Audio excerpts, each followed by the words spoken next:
Halo Tribuners, 100 Jatim menemani Anda di live travel update Kamis 6 Januari 2022. Seperti biasa, sejumlah informasi seputar destinasi wisata di sejumlah daerah di Indonesia hingga tips liburan sedang siapkan khusus untuk Anda hari ini. Disampaikan secara langsung bersama reporter kami yang berada di berbagai kota. Inilah live travel update selengkapnya. Baik, untuk yang pertama Tribuners, Ratu akan mengajak Anda makan-makan di Bali. Satu menu yang udah biasa kita dengar adalah babi guling. Tapi ayam guling tentu masih asing ya Tribuners. Nah, kali ini Ratu memiliki rekomendasi untuk menikmati kuliner ayam guling di warung ayam guling sambal bawang. Ada banyak menu Tribuners, selain ayam guling ada juga nasi bakar di warung ini. Sepertinya lezat ya. Langsung saja kita tanya ke yang udah pernah cobain menu-menu di sana. Ada Arini dari Tribun Bali. Selamat sore Arini. Halo, selamat sore rekan. Baik, Arini, boleh sebutkan ada menu apa saja yang paling spesial dan paling banyak diminati di warung ini? Silahkan Arini. Oke, menu spesialnya yang pastinya di sini adalah ayam guling. Nah, ayam guling itu sendiri kenapa spesial? Karena ini ayam guling dimarinasi dulu selama 3 hari. Nah, habis itu proses pembuatannya yaitu ayam guling itu digiling selama 1 jam. Seperti itu, Musti. Seperti itu, Ratu. Baik, Arini boleh diulang karena tadi putus-putus. Oke, halo. Ya, silakan Arini. Oke, yang spesial di sini adalah ayam guling pastinya. Spesial di sini adalah ayam guling yang sudah dimarinasi selama 3 hari. Dan setelah itu baru ayam guling itu digiling selama 1 jam. Seperti itu, Ratu. Baik, berarti menu paling spesial di warung ini adalah memang ayam guling ya. Dan tadi juga disebutkan oleh Arini untuk pengolahannya dimarinasi selama 3 hari. Kemudian digoreng, betul Arini? Betul. Diguling. Diguling. Ya, selama 1 jam. Oke. Diguling selama 1 jam. Baik, saya penasaran untuk marinasi 3 hari ini. Apakah memang untuk memarinasi ayamnya ini menggunakan bumbu yang semuanya sama atau memang ada pilihan-pilihan yang berbeda begitu, Arini? Oke, untuk bumbu marinasinya yaitu menggunakan resep rahasia dari warung ayam guling ini sendiri. Namun beberapa resep itu bisa didapat dari bumbu Bali, Bali yang biasa sendiri itu menambahkan cita rasa Chinese food di dalam ayam gulingnya. Namun kita bisa merasakan masakan Balinya itu dari sambal matahnya, dan juga untuk orang Jawa juga bisa menerima karena di sini juga ada sambal bawangnya. Seperti itu. Baik, berarti ada berbagai macam sambal begitu ya di warung ini. Boleh disebutkan apa saja tadi, Arini? Oke, untuk sambalnya sendiri pastinya di sini jadi bestseller adalah sambal bawangnya, kemudian ada sambal mata Bali, terus kemudian ada sambal hijau, dan juga ada sambal ayam rica-rica. Seperti itu, Ratu. Baik, kemudian untuk menu selain ayam guling, ada apa saja di sana hari ini? Oke, menu selain ayam guling di sini juga tersedia nasi bakar. Seperti yang tadi Ratu bilang, nasi bakar di sini juga spesial karena isiannya juga menjadi tadi. Nah, juga nasi pulangnya itu terdiri dari ketan juga. Jadi benar-benar nasinya itu dibalut dengan daun pisang dan juga dibubuhin kemangi seperti itu, dan juga tidak hanya nasinya saja namun ketannya juga seperti itu. Satu. Baik, ini kalau dari cerita yang disebutkan oleh Arini ini sangat menarik ya dan bikin lapar. Nah, kalau untuk harganya sendiri Arini boleh disebutkan untuk ayam gulingnya berapa, sambal dan juga untuk nasi bakarnya. Silahkan Arini.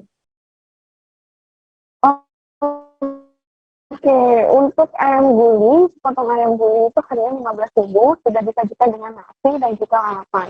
Namun untuk 1 ekor ayam guling yang utuh itu harganya 70.000, Ratu. Dan untuk nasi bakarnya itu dibanderol dari harga 15.000 tergantung isiannya. Seperti itu, Ratu. Baik, terima kasih hari ini atas informasi dan juga rekomendasi lokasi wisatanya untuk berkuliner di wisata di sekitaran Bali, Tribuners. Kemudian tadi hari ini juga sempat melakukan wawancara dengan pemilik ayam guling sambal bawang sidat karya Bali, Erika. Berikut liputannya untuk Anda. Halo kakak, selamat sore. Selamat sore, Kak, bisa dikenalin dengan kakak siapa dan selaku apa? nama saya Erika Kurniawan Iya. dan kebetulan saya adalah pemilik warung ayam guling sambal bawang ini. Oke, Kak Rika, ini spesialnya apa sih Kak ayam gulingnya? Spesial di sini itu ayam guling dan nasi bakar. ayam guling. Oke, proses pembuatannya gimana tuh Kak ayam gulingnya? Dimarinasi berapa lama Kak? Bisa diceritakan ke Tribuners? Kalau untuk ayam gulingnya sendiri itu prosesnya dari awal ayam itu dicuci dengan cuka, kemudian dilumuri dengan garam, dibersihkan dengan garam, baru dibumbuin, dimarinasi. Nah, bumbu marinasinya ini pun juga kombinasi bumbu dengan resep bumbu Cina. Jadi harapannya adalah supaya teman-teman yang lain bisa merasakan resep ayam guling dengan rasa yang bisa diterima di semua lidah. Oke.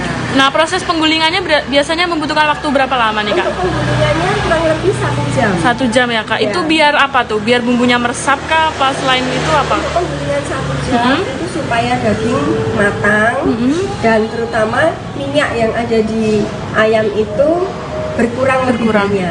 Berarti Sehingga- cocok untuk yang diet juga ya Kak? Betul sekali, cocok untuk yang sedang Diet ya? sedang diet. Nah, selain menu ayam guling Kak, ada apa? Menu apa lagi? Menu nasi bakar Nas- itu semua. Iya. Kenapa? Karena nasinya sendiri itu adalah nasi gurih yang dimasak dengan daun salam dan pulen memang karena ada campuran ketannya di sana. Kemudian nasi Isiannya? bakar itu isiannya adalah isiannya adalah ayam guling yang dimasak dengan kemangi dan pakai bumbu spesial. Oke. Nggak saya sendiri. Rahasia perusahaan ya Kak. Untuk harganya berarti start dari 20.000 Kak. Harganya mulai dari 15.000 Oh, 15, sampai dengan 70.000 Sampai untuk 70. ayam itu. Oh tuh. Nah, Dari Bali kita ke Lampung, Tribuners, dan masih soal kuliner. Di Lampung sedang ada Asian Food Festival yang digelar di lantai 2 Mall Bumi Kedaton. Di sini Anda bisa menemukan berbagai makanan Asia, khususnya makanan Nusantara. Selengkapnya sudah ada Jelita. Selamat sore, Jelita. Sore Ratu. Baik, Jelita, boleh disebutkan ada makanan apa saja di stand-stand Asian Food Festival yang ada di Mall Bumi Kedaton ini, Jelita? Iya Ratu. Jadi memang di Mall Bumi Kedaton saat ini sedang berlangsung Asian Food Festival. Jadi ini merupakan festival kuliner di mana dijual banyak banget makanan Asia, terutama makanan Nusantara. Makanannya sih jumlahnya tuh ada puluhan, ada banyak banget kayak mie ayam, kemudian ada sate padang juga di sana, ada pempek, ada takoyaki juga, gitu. Terus ada alpukat kocok dan masih banyak yang lainnya. Lumpia Semarang juga ada di sana. Gitu Ratu. Baik, makanan-makanan Nusantara ada di sini, hampir dari semua berbagai daerah di Indonesia begitu ya. Kemudian dari semua stand-stand makanan yang ada di sana, makanan apa yang paling spesial atau yang paling ramai dibeli di Asian Food Festival ini, Jelita? Ya, saya sudah beberapa kali ya ke Asian Food Festival ya. Hampir semua makanan di sana jadi favorit. Tapi kalau saya lihat ya antriannya lumayan banyak, itu tuh mie ayam.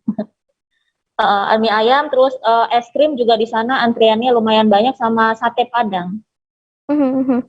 Baik, berarti ada 3 makanan itu ya yang menjadi favorit pengunjung nih di Asian Food Festival. Kemudian terakhir, Jelita, Asian Food Festival ini boleh disebutkan tahunan atau memang ada momen-momen khusus begitu diadakannya Asian Food Festival ini? Silakan, Jelita.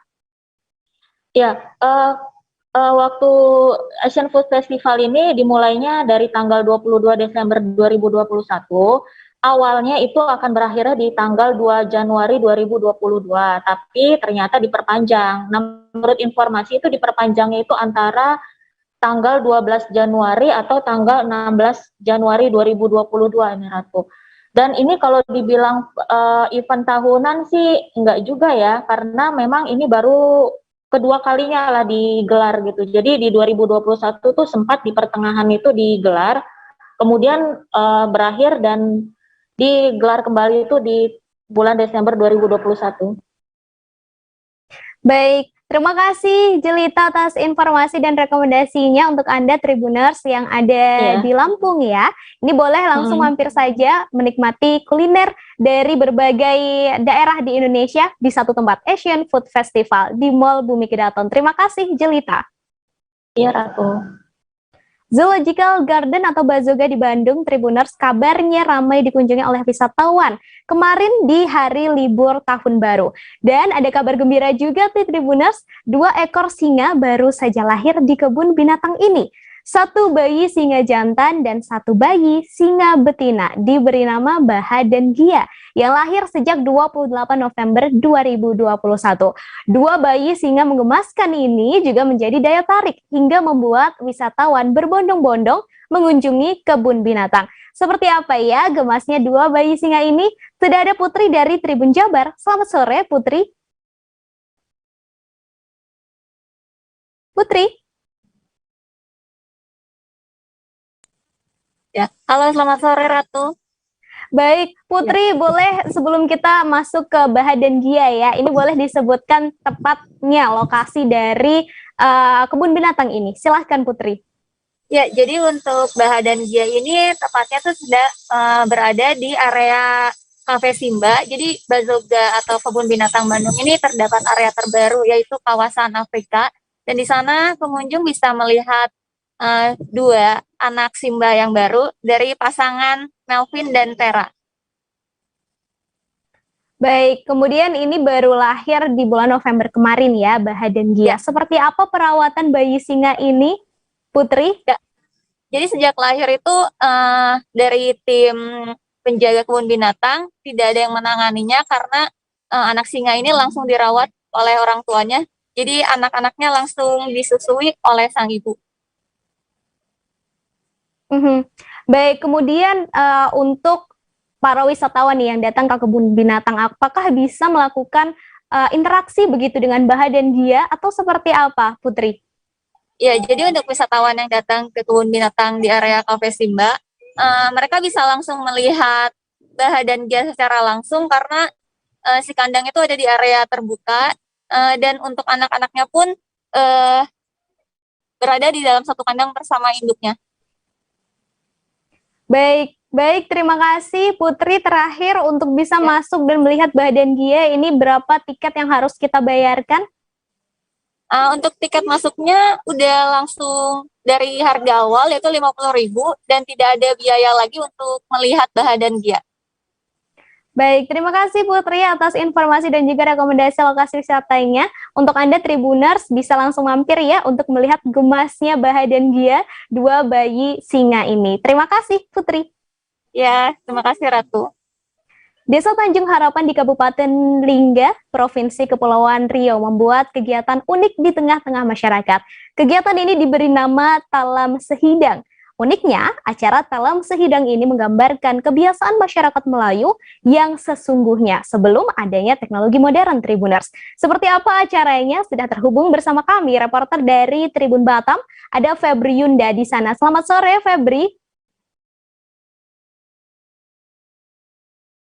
Febri, selamat sore. Ya, halo selamat sore Ratu. Baik, Febri bisa diceritakan kepada Tribuners bagaimana konsep dari acara unik ini. Silahkan Febri.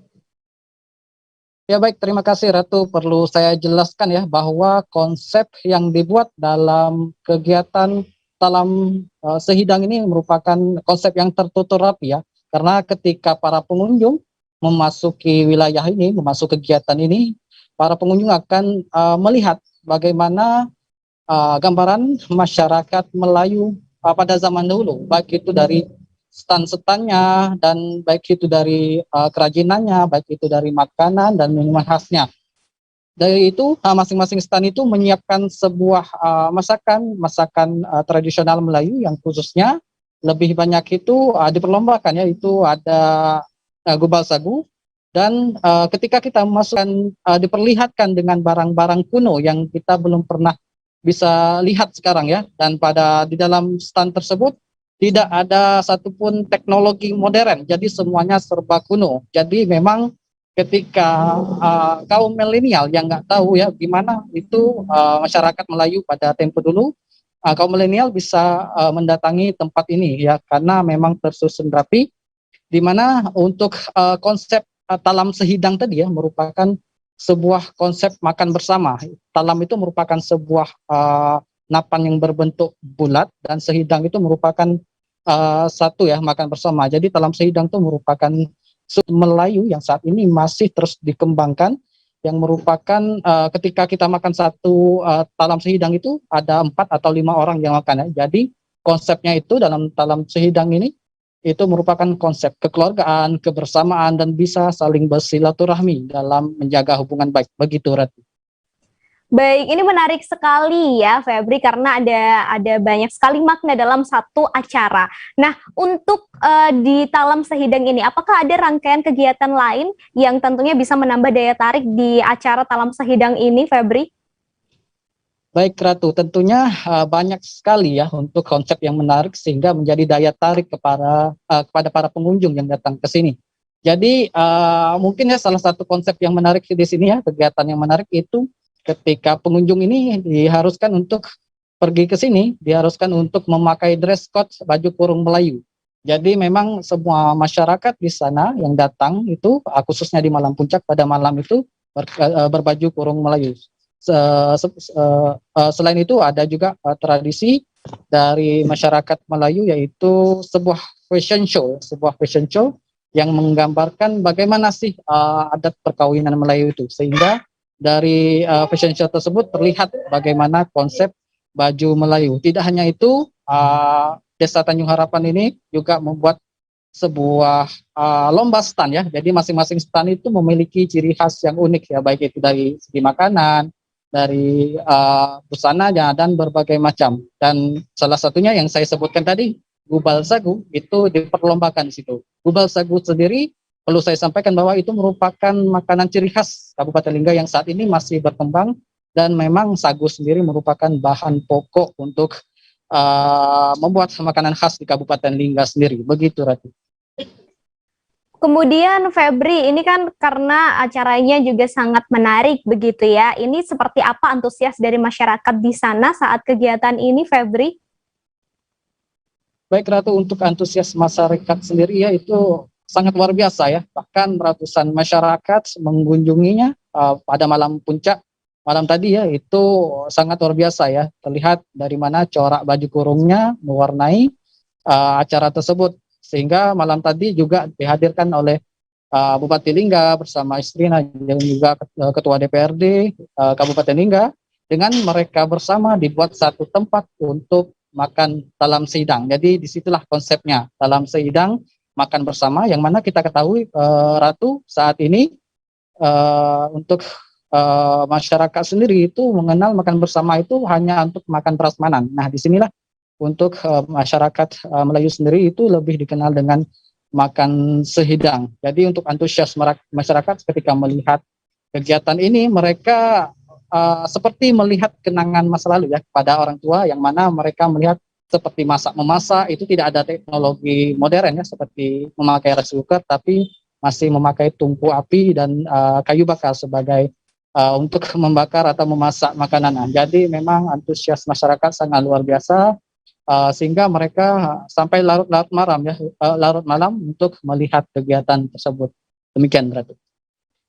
Terakhir, Febri, ini kan acaranya kalau boleh saya bilang adalah acara yang penuh makna begitu ya. Tidak hanya menikmati makanan, tapi juga memelihara budaya dan juga memelihara budaya begitu. Kemudian untuk acara ini, apakah hanya dilakukan satu kali saja atau memang sudah rutin dilakukan begitu, Febri? Dan kemudian untuk acara ini, ya begitu, Febri? Ya baik, Ratu, kalau untuk acara sendiri ini merupakan acara perdana ya yang dihadirkan Desa Tanjung Harapan ini, karena melihat bagaimana mereka bisa menghadirkan Melayu yang sesungguhnya, Melayu tradisional yang sesungguhnya kepada masyarakat. Jadi ini merupakan acara perdana yang dilaksanakan selama 2 hari. Bahkan Bupati Lingga sendiri mengatakan bahwa acara ini harus menjadi ikon tersendiri buat Desa Tanjung Harapan sendiri. Sementara untuk Kades Tanjung Harapan sendiri itu berencana ya akan membuat kegiatan ini menjadi rutin ya per tahun. Jadi ini masih dikonsepkan untuk menjadi rutin per tahun begitu, Radu. Baik, terima kasih Febri atas informasinya hari ini, dan tadi Febri juga sempat berbincang dengan Kades Tanjung Harapan Irwansyah serta Bupati Lingga Muhammad Nizar. Berikut pertanyaan untuk Anda. Kegiatan ini sehingga antusias masyarakat luar biasa, sehingga ini merupakan kegiatan perdana. Bahkan mungkin ini perdana untuk di Kabupaten Lingga. Jadi kami buat nuansa seperti kampung Melayu. Tidak ada menggunakan alat-alat yang luar modern, tapi kami menggunakan alat-alat tradisional semuanya. Tujuan kami adalah tak lain dan tak bukan untuk melestarikan budaya Melayu, memperluaskan, memperkenalkan kepada generasi-generasi yang baru seperti apa. Orang tua-tua kita dulu tu sebelum acara dia mengundang kaum kerabat, tetangga dan sebagainya, masak sama-sama, makan sama-sama dan dilestarikan dengan makannya berhidang. Yang itu sekarang kami buat. Mudah-mudahan ke depan acara ini tidak habis di sini, kami akan terus lestarikan, entah itu kami buatkan event tahunan dan lain sebagainya agar budaya Melayu tak hilang di bumi. Kegiatannya kan ini pemerintah daerah memberikan apresiasi kepada Desa Tanjung Harapan dengan segenap masyarakatnya yang dengan gotong royong mampu untuk mengemas kegiatan ini dengan begitu baik. Jadi ini diharapkan nanti ke depan ini menjadi ikonik dari Desa Tanjung Harapan, apakah itu ikon tahunan atau pada event-event tertentu yang mereka akan lakukan seperti ini. Tapi ini harus jadi untuk Desa Tanjung Harapan. Berikutnya Tribuners, Anda yang berada di Lampung, ada sebuah destinasi wisata baru yang baru saja dibuka pada Oktober 2021 lalu. Seperti apa lokasinya? Selengkapnya setelah jeda sejenak ya Tribuners, tetap bersama kami di Live Travel Update. Yang tidak berdarah itu biasanya ditandai dengan adanya penyumbatan. Kalau itu penyumbatan di sini mungkin pikirnya tidak ke situ kali ya, tapi kalau di Korea atau di Kamboja itu ada beberapa paper yang saya itu mas ya dulunya tukang koran. Oh gitu ya. Jadi kalau saya jadi tanggang itu udah bersyukur banget. Si anak ini dijadikan sebagai tersangka begitu. Ya kalau ini kita bicara yang di luar kasus Sibolombo ya. Dengan nama hujan shower, di mana terdapat batas jelas antara daerah hujan dan tidak hujan yang biasanya terjadi pada fase awal mature stage atau tahap berbahaya itu Kang. Jadi mulai artinya terjadinya perlembekan. Nah itu untuk penetrasi akan sulit gitu ya. Dok saya ini menurut saya memang tidak mudah, bukan urusan tanah diambil. Kalau misalnya Amerika Serikat sekarang, Rasulullah mengatakan dalam sebuah hadis bahwa berpuasa di 6 hari Syawal itu. Oke, apa kabar Bang Ariski di sini untuk strateginya? Kalau saya sendiri di Jumit 37 ini yang semalam baru mulai, saya udah sebenarnya aku nggak ngerasa itu penangkapan atau penggerbegan atau apapun itu, karena gini loh, posisinya aku kriteria. Jadi kita mengenal disebut dengan stroke yang tidak berdarah dengan stroke yang berdarah. Stroke yang tidak berdarah itu biasanya ditandai dengan adanya penyumbatan. Kalau itu penyumbatan di sini mungkin pikirnya tidak ke situ kali ya, tapi kalau di Korea atau di Kamboja itu ada beberapa paper yang saya itu mas ya dulunya tukang koran. Oh gitu ya, tukang koran ya, saya baca itu Pak. Tuh kan pernah baca kan. Jadi kalau saya jadi tanggang itu udah bersyukur banget. Si anak ini dijadikan sebagai tersangka begitu. Ya kalau ini kita bicara yang di luar kasus Sibolombo ya. Dengan nama hujan shower, di mana terdapat batas jelas antara daerah hujan dan tidak hujan yang biasanya terjadi pada fase awal mature stage atau tahap berbahaya itu Kang. Jadi mulai artinya terjadinya perlembekan. Nah itu untuk penetrasi akan sulit gitu ya. Dok saya ini menurut saya memang tidak mudah, bukan urusan tanah diambil. Kalau misalnya Amerika Serikat sekarang, Rasulullah mengatakan dalam sebuah hadis bahwa berpuasa di 6 hari Syawal itu. Oke, apa kabar Bang Arif di sini untuk strateginya? Kalau saya sendiri di Jumit 37 ini yang semalam baru mulai, Apa yang saya dirasakan udah Kak Fernita?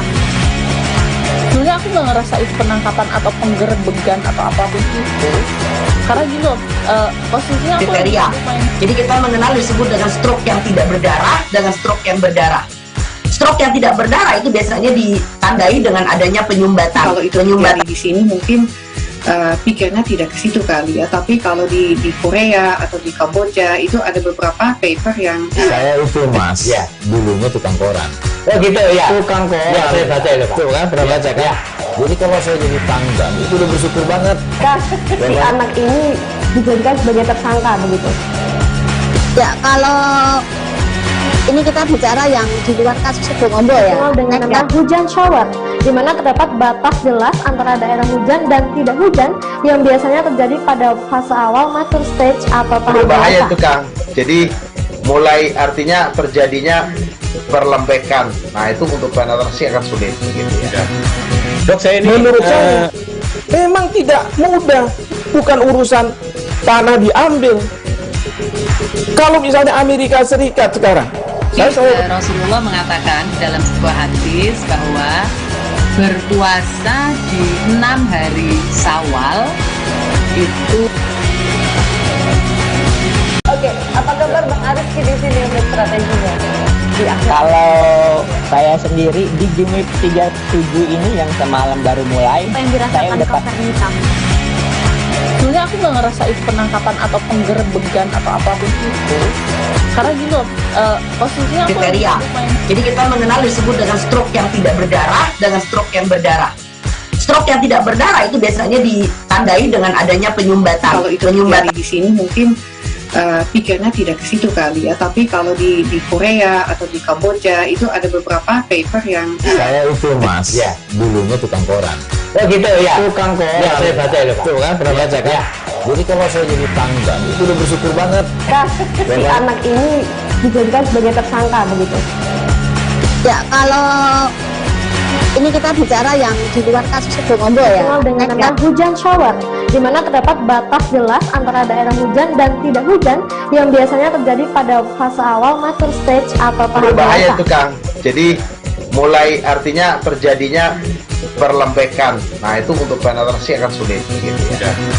Dok, saya ini menurut saya memang tidak mudah, bukan urusan tanah diambil. Kalau misalnya Amerika Serikat sekarang, Rasulullah mengatakan dalam sebuah hadis bahwa berpuasa di 6 hari Syawal itu. Oke, apa kabar Bang Arif di sini untuk strateginya? Kalau saya sendiri di Jumit 37 ini yang semalam baru mulai, Apa yang saya dirasakan udah Kak Fernita? sebenarnya aku nggak ngerasain penangkapan atau penggerebegan atau apapun itu, karena gini loh, posisinya aku Kriteria. Jadi kita mengenal disebut dengan stroke yang tidak berdarah dengan stroke yang berdarah. Stroke yang tidak berdarah itu biasanya ditandai dengan adanya penyumbatan. kalau itu terjadi di sini mungkin pikirnya tidak ke situ kali ya, tapi kalau di Korea atau di Kamboja itu ada beberapa paper yang Saya itu Mas, ya dulunya tukang koran. Oh gitu ya. Tukang koran. Ya, saya baca itu Pak. Tuh kan pernah baca kan? Ya. Jadi kalau saya jadi tanggal itu udah bersyukur banget. Kak, si anak ini dijadikan sebagai tersangka begitu? Ya, kalau ini kita bicara yang di luar kasus Situbondo ya. Dengan nama hujan shower, di mana terdapat batas jelas antara daerah hujan dan tidak hujan yang biasanya terjadi pada fase awal mature stage atau tahap Berbahaya dewasa. itu Kang. Jadi mulai artinya terjadinya perlembekan. Nah itu untuk penetrasi akan sulit gitu ya. Dok, saya ini menurut saya memang tidak mudah, bukan urusan tanah diambil. Kalau misalnya Amerika Serikat sekarang, Rasulullah mengatakan dalam sebuah hadis bahwa berpuasa di 6 hari Syawal itu. Oke, apa kabar Bang Arif di sini untuk strateginya? Kalau saya sendiri di Gimik 37 ini yang semalam baru mulai, Apa yang saya dirasakan udah Kapten Hitam?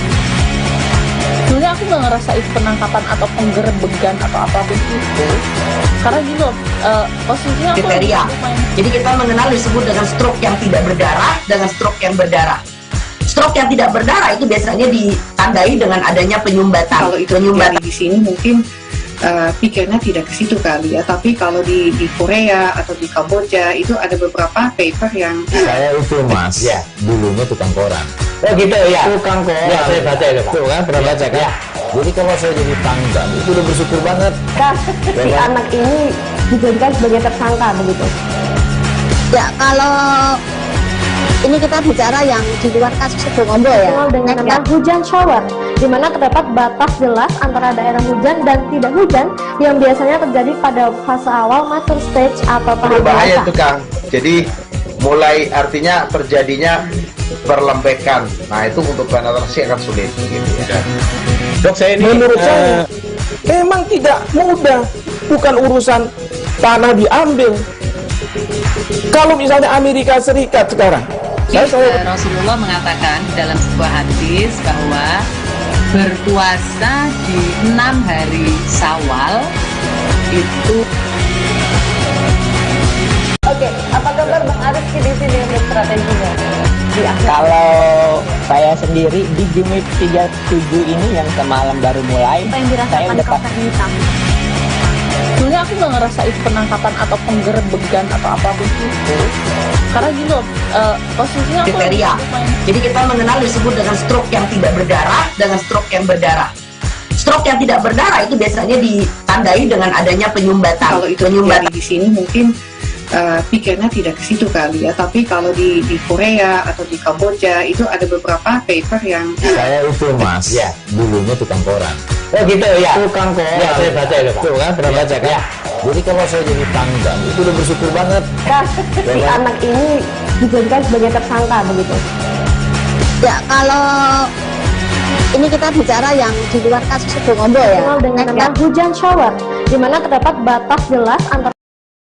Terima kasih Tribuners, Anda masih di Live Travel Update bersama saya Ratu Sejati.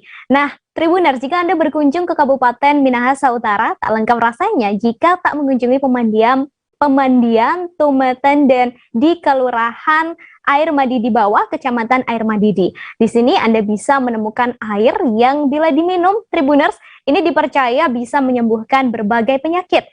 Tak hanya itu, jejak mitos sejarah juga banyak ditemukan di lokasi ini. Selengkapnya, sudah ada Arthur. Selamat sore, Arthur. Ya, selamat sore. Selamat sore, Baik, Ratu dan Ya, Arthur, boleh digambarkan seperti apa suasana di pemandian Tumetenden ini? Jadi, terima kasih Ratu. Jadi, pemandian Tumetenden ini berada di Air Madidi, di Kabupaten Minahasa Utara, Provinsi Sulawesi Utara. Jadi ini adalah lokasi wisata sejarah, budaya, ilmiah, dan juga bisa sebagai tempat untuk rekreasi. Jadi kekuatan utama dari lokasi wisata ini ada pada storytellingnya. Jadi itu ada semacam legenda percintaan bidadari dan juga manusia yang menjadi salah satu mitos yang berkembang di objek wisata ini.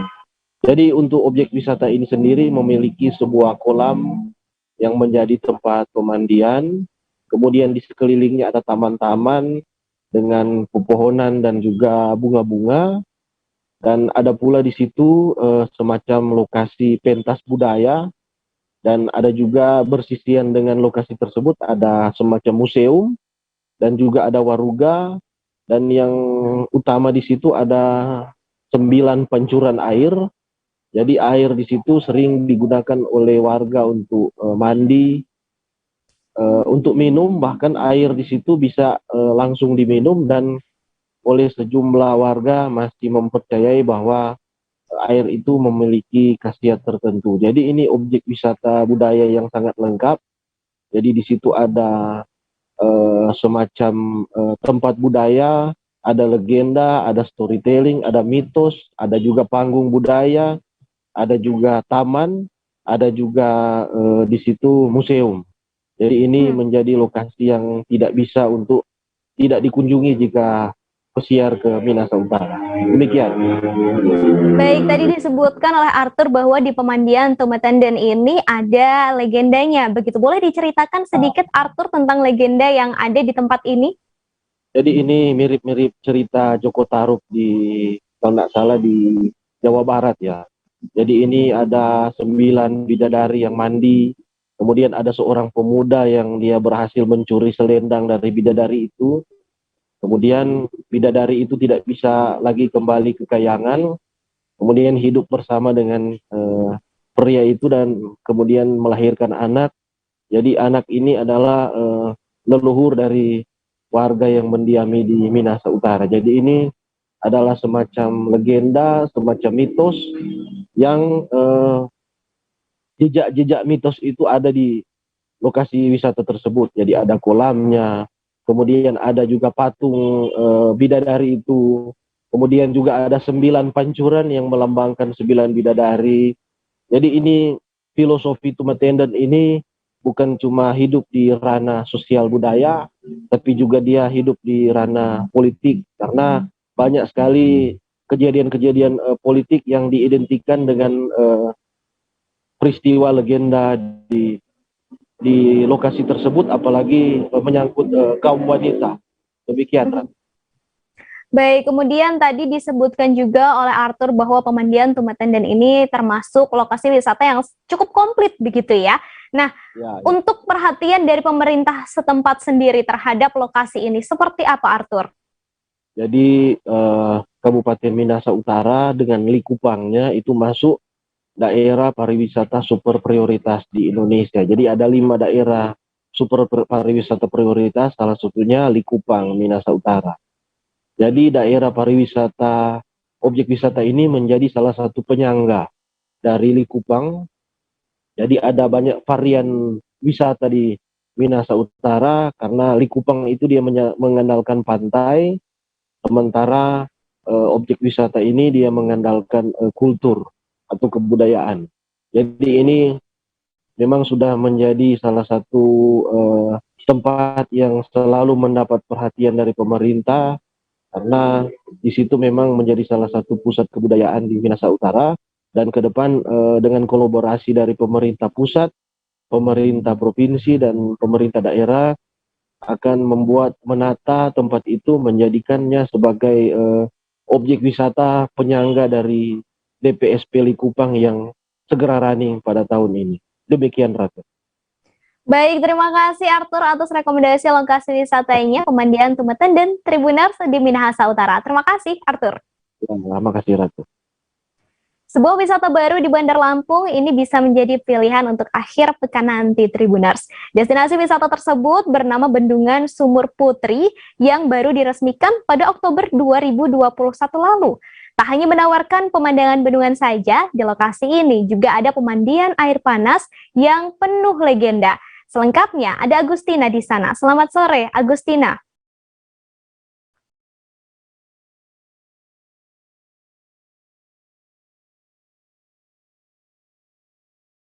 Halo, selamat sore, Agustina.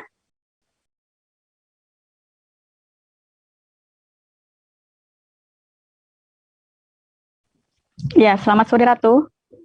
Baik, Agustina, bisa diceritakan seperti apa suasana di lokasi Bendungan Sumur Putri ini dan tepatnya ada di lokasi mana? Silahkan, Agustina. Ya, baik. Suasana di sekitar Bendungan Sumur Putri, Ratu, masih dikelilingi oleh pepohonan rindang. Jadi lingkungannya juga bersih, serta fasilitasnya juga tertata rapih. Jadi untuk fasilitas dan seperti jembatan, tembok-temboknya juga terlihat berwarna-warni. Dan lokasi bendungan memang berdekatan dengan jalan, namun kondisi jalan tidak terlalu ramai sehingga suara bising dari kendaraan itu juga tidak terlalu mengganggu suasana asri yang ada di situ. Jadi untuk lokasi Bendungan Sumur Putri ini ada di Kecamatan Teluk Betung Utara, Kota Bandar Lampung, tepatnya di Jalan Saleh Raja Kusuma Yuda. Begitu, Ratu. Baik, kemudian untuk di Bendungan Sumur Putri ini ada spot apa saja dan ada fasilitas apa saja di sana, Agustina? Iya, untuk fasilitas sendiri itu di sana ada banyak spot-spot foto, seperti ada background foto hutan, lalu ada juga background foto bendungan, lalu ada juga jembatan di area bendungan itu. Lalu kemudian selain spot-spot foto juga masih ada gazebo-gazebo untuk bersantai, lalu ada panggung terbuka untuk para seniman lengkap dengan ruang gantinya, dan juga ada banyak toilet di situ. Jadi untuk pengunjung yang berkunjung ke situ tidak perlu bingung jika ingin buang air. Jadi lalu kemudian ada juga untuk anak-anak itu taman bermain. Taman bermain juga di situ banyak sekali wahana-wahana bermain untuk anak-anak. Dan juga di situ ada food court. Wisata kuliner juga ada toko souvenir yang nantinya akan menjual pernak-pernik khas Lampung di situ. Begitu, Ratu. Baik, cukup lengkap ya Agustina. Kemudian tadi juga di awal sudah disebutkan bahwa di lokasi pemandian air panasnya ini menyimpan legenda. Boleh diceritakan sedikit tentang legenda yang ada di sana, Agustina? Ya, tempat tersebut khususnya itu wisata Bendungan Sumur Putri itu di situ tidak hanya bendungan saja ya yang ada di situ. Kebetulan di situ juga dekat dengan area sumur. Namanya itu yang dinamakan dengan Sumur Putri. Jadi dikonfirmasi dari Kadis Pariwisata MUD dan juga Ketua POK Darwis Sugiono, legenda Sumur Putri itu memang sudah dikenal sejak lama oleh masyarakat sekitar. Sumur ini letaknya berada di sebelah area kuliner, di bagian bawah tepatnya. Airnya itu dikenal hangat dan dipercaya oleh masyarakat setempat itu mampu menyembuhkan berbagai macam penyakit, juga mampu membuat awet muda. Nah, untuk masyarakatnya itu juga sudah sering melakukan prosesi mandi di sana, ataupun ada juga yang hanya melakukan basuh muka. Lalu sumur tersebut juga memiliki julukan sumur yang dihinggapi pelangi. Jadi dahulu sering terlihat ujung pelangi yang selalu mengarah ke sumur tersebut, jadi disebut dengan sumur yang dihinggapi pelangi.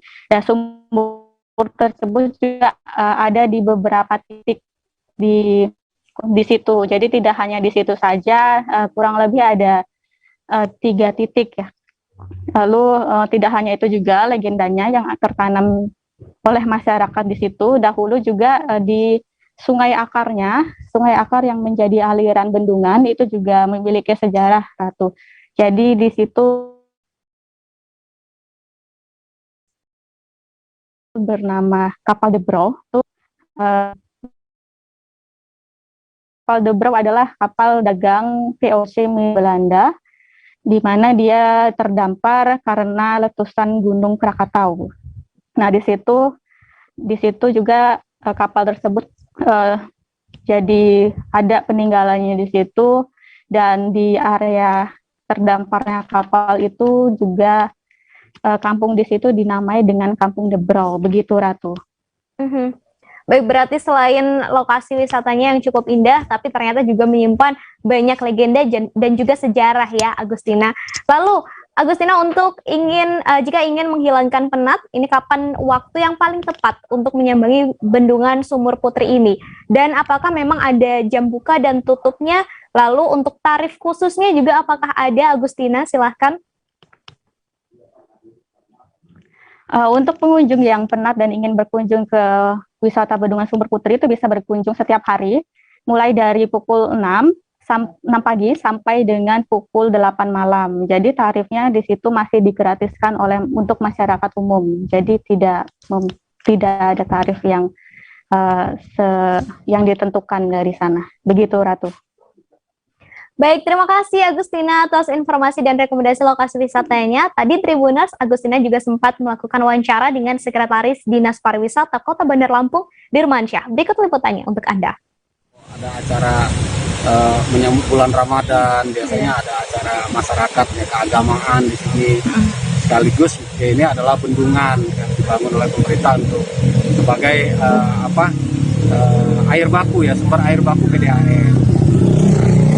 Dan kemudian ada juga cerita legenda terkait dengan kapal The Crow ya, itu kapal dagang yang terdampar di sungai ini di daerah Negeri Lok Gading itu karena peristiwa meletusnya Gunung Krakatau. Jadi ada tsunami, dia terdampar. Nah itu kawasan Sumur Putri yang ada sekarang. Pemerintah kota menetapkan ini sebagai destinasi yang resmi itu di akhir tahun 2021 karena kita melakukan pembangunan infrastruktur. Sebagaimana dilihat sekarang di sini sudah kita benahi. Ya, ini ada beberapa shelter. Kemudian ada tempat akan diperdagangkan oleh-oleh, souvenir, ada untuk makanan, ada untuk kuliner. Jadi di sini dipusatkan untuk kuliner khas Lampung, ya, seperti itu.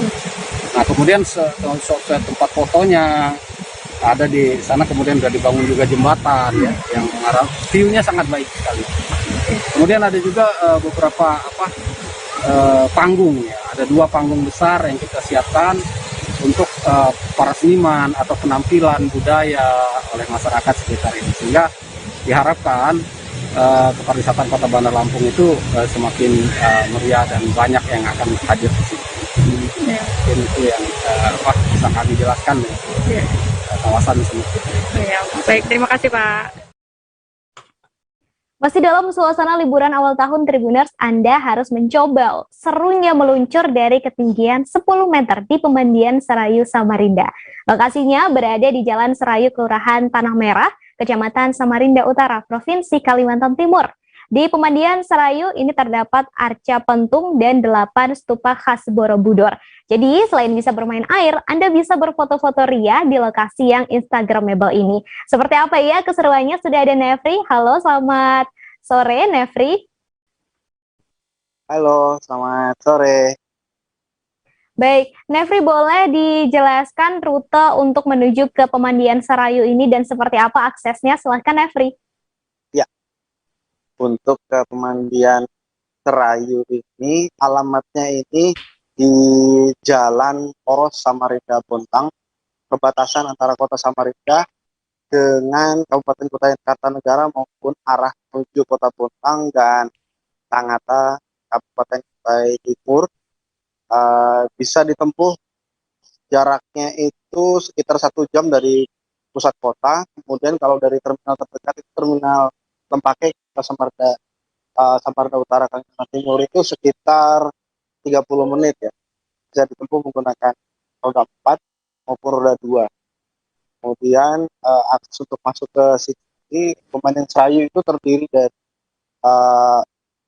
pemandian, kemudian ada kolam renang, juga ada taman dan sejumlah tempat bersantai untuk keluarga yang tersedia berbagai gazebo dan juga atap.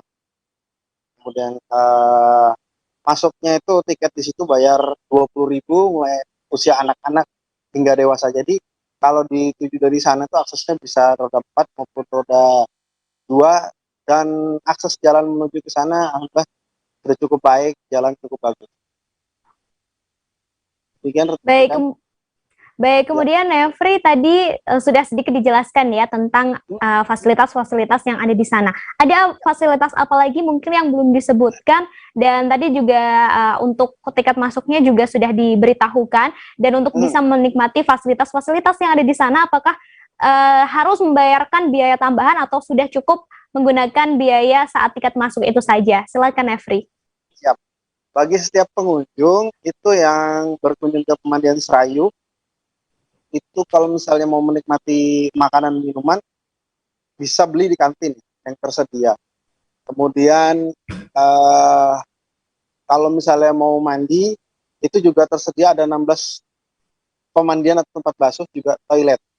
Jadi sangat memadai. Juga ada pula tempat rekreasi kolam renang, itu ada kolam renang anak-anak yang dalamnya mulai dari 40 cm, kemudian untuk anak-anak juga ada yang sampai 80 cm, tapi airnya itu tidak full. Jadi anak-anak itu diupayakan tuh aman, dan airnya itu juga aman untuk anak-anak yang berenang maupun berendam atau berkunjung bahasa Kalimantan Timur di sini. Kemudian untuk kolam dewasa itu fasilitasnya kedalamannya 1 meter ya, sampai di bawah 1 meter. Jadi itu 1 meter 50 paling dalam. Jadi juga cukup aman untuk orang dewasa, dan di situ juga ada fasilitas patung Leon Singapura, kemudian papan seluncur ya dengan ketinggian 10 meter dari atas, yang bisa dinaikkan ada 4 baris ya untuk bisa meluncur ke bawah dan ketinggian 10 meter. Kemudian untuk kuliner itu ada juga stand ataupun kios yang jual makanan ringan maupun minuman, dan memang perlu memerlukan tambahan lagi di luar dari tiket 20.000 itu. Demikian kan? Baik, kemudian terakhir Nefri, untuk antusiasme pengunjung saat liburan di Pemandian Serayu, khususnya di libur tahun baru kemarin, seperti apa? Iya, untuk antusias pengunjung di liburan pergantian akhir tahun maupun ketika Natal dan hingga sampai liburan akhir tahun dan tahun baru, sangat lumayan antusias ya. Namun tentu saja karena ini masih pandemi, pengunjung itu dibatasi 75% saja. Karena itu sudah 75%, sehingga dilakukan stop dulu, bukan penyekatan, hanya bergantian saja, nanti di rolling. Kalau ketika sudah ada yang keluar lagi, boleh lagi masuk. Jadi seperti itu, jadi antusiasmenya luar biasa. Ada yang membawa keluarga sampai belasan orang. Dia naik roda 4 maupun roda 2. Jadi suasananya itu alami, dan untuk keluarga sendiri itu cukup mudah lah ya untuk menaruh barang, kemudian untuk bersantai, dan tidak terlihat sangat berjubel seperti sebelum adanya pandemi. Karena sebelum adanya pandemi itu bisa mencapai 14.000 orang pengunjung dalam 1 hari di Pemandian Serayu yang berdiri sejak 2017 dan didirikan oleh pengusaha yang aslinya itu dari Magelang. Makanya itu disediakan ada arca stupa, kemudian arca pentung yang khas dari Jawa Tengah, namun tetap tidak meninggalkan kearifan lokal di sana. Demikian. Baik, terima kasih Nefri atas informasi dan juga rekomendasi lokasi wisatanya. Tribuners, ini Pemandian Serayu yang ada di Kalimantan Timur. Terima kasih Nefri. Terima kasih, sehat selalu. Itu tadi Tribuners, sederet lokasi wisata yang bisa Anda kunjungi untuk menghabiskan liburan atau nanti di akhir pekan ya. Karena masih di tengah pandemi, tetap wajib harus disiplin menerapkan protokol kesehatan serta aturan PPKM yang berlaku. Saya Ratu Jati beserta kru yang bertugas pamit undur diri. Selamat sore dan sampai ketemu di live travel update selanjutnya. Dah. Jangan lupa like, subscribe, dan share ya.